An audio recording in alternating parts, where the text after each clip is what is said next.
నమో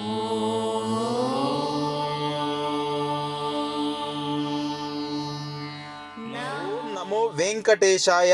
అందరికీ శుభోదయం అండి.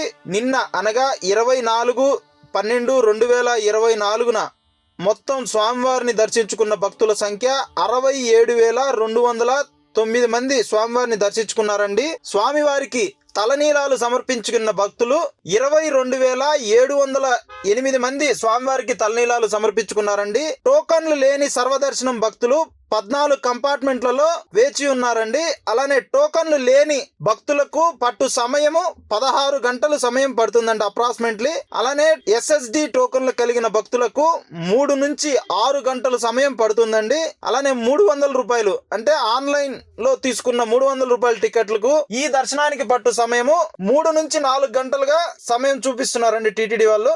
మనకి డైలీ తిరుమల అప్డేట్స్ అనేవి, తిరుమలలో ఏమేం జరుగుతుంది, రష్ ఎలా ఉంది, ఏంటి అనేది మనం పూర్తిగా అప్డేట్ ఇవ్వటం జరుగుతుంది. మనకి తిరుమలలో చుట్టుపక్కల ఏమేమి ప్లేసెస్ ఉన్నాయి, అలానే మనం ఒక 2-3 రోజులు ఉంటే తిరుమలలో ఏమేమి చూడొచ్చు అనేది మన ఛానల్లో డైలీ అప్డేట్స్ వస్తుంటాయండి. అలానే మీరు అలాంటి అప్డేట్స్ అన్ని కావాలి అనుకుంటే మన ఛానల్ ని సబ్స్క్రైబ్ చేసుకొని బెల్ ఐకాన్ ని ప్రెస్ చేసి పెట్టుకోండి.